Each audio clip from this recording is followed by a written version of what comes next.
प्यारे विद्यार्थियों, कैसे हो आप? आशा करता हूँ आप बहुत अच्छे होंगे। आइए हम आज का पाठ प्रारंभ करते हैं।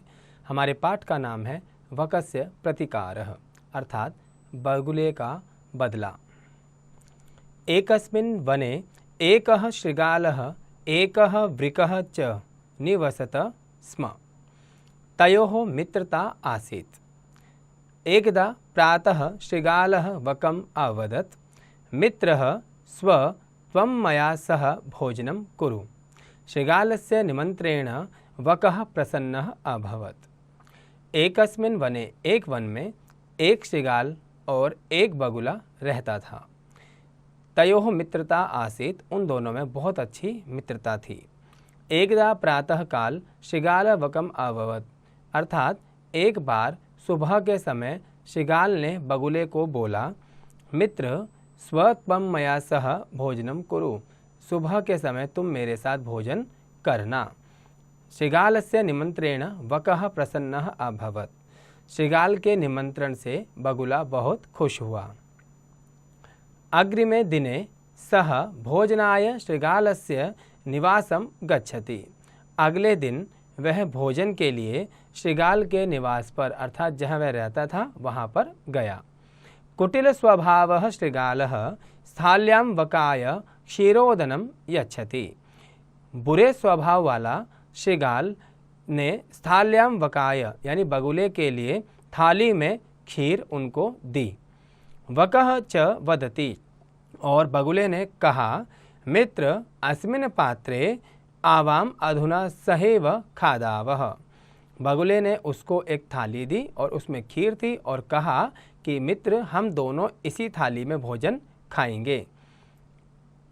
भोजन काले वकस्य चंचुः, भोजन के समय बगुले की चोंच स्थालितः भोजन ग्रहणे समर्था न भवति, अर्थात भोजन के समय बगुले की चोंच से थाली से उसको खाना बहुत मुश्किल हो रहा था।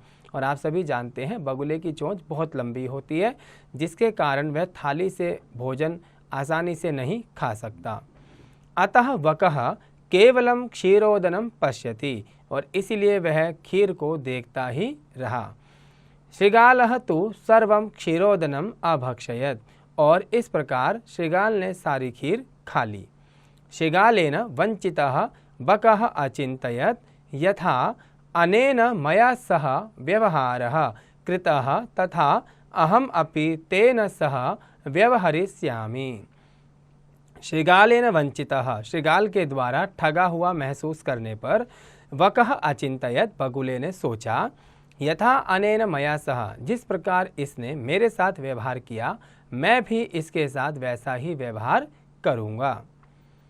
एवं चिन्तयित्वा सह शृगालम अवदत्, इस प्रकार सोचकर उसने शृगाल से कहा, मित्र त्वम अपि स्व सायं मया सह भोजनम करिष्यसि।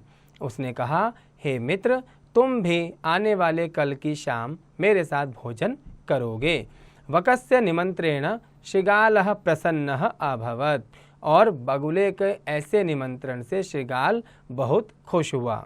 यदा शृगालः सायं वकस्य निवासं भोजनाय गच्छति, अर्थात जब शृगाल शाम के समय बगस्य अर्थात बगुले के निवास स्थान पर जाता है, तदा वकः संकीर्ण मुखे कलशे क्षीरोदनम यच्छति, तब वह बगुला शृगाल के लिए क्षीर्ण मुख वाला अर्थात तंग मुख वाला ऐसा पात्र जिसके अंदर उसका मुख प्रवेश नहीं कर सकता, ऐसा बर्तन उसने उसको दिया।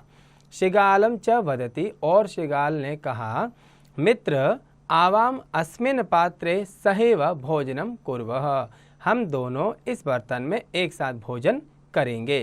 वकः कलशात् स्वचंच्वा क्षीरोदनम खादति। वकः अर्थात बगुला कलशात, कलश से जो तंग मुख वाला बर्तन है उससे स्वचंच्वा अपनी चोंच के द्वारा क्षीरोदनम खादति, खीर को खाता है।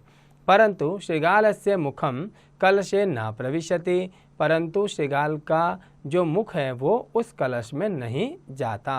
अतः वकः सर्वं क्षीरोदनम खादति, और इसलिए बगुला जो है सारी खीर खा जाता है। शृगालः च केवलम ईर्ष्या पश्यति। शृगाल वहाँ पर उसे ईर्ष्या से देखता ही रहता है। शृगालः वकं प्रति यादृशं व्यवहारम् अकरोत्, वकः अपि शृगालं प्रति तादृशं व्यवहारं कृत्वा प्रतिकारम अकरोत्। अर्थात शृगाल ने बगुले के प्रति जैसा व्यवहार किया, वकः अपि बगुले ने भी शृगाल के प्रति वैसा व्यवहार करके अपना बदला पूरा किया। सत्यमेव उक्तम, सच ही कहा है। आत्म दुर्व्यवहारस्य फलं भवति दुःखदं, तस्मात् सद्व्यवहर्तव्यं मानवेन सुखैषिणा। अर्थात यह श्लोक हमें सिखाता है कि आत्म दुर्व्यवहारस्य फलं भवति दुःखदं, अर्थात अपने बुरे व्यवहार का फल सदा दुखदायी होता है। यदि हम किसी के प्रति बुरा व्यवहार करते हैं तो सदा दुख ही प्राप्त होगा। तस्मात् सद्व्यवहर्तव्यम, इसीलिए सद्व्यवहार करना चाहिए।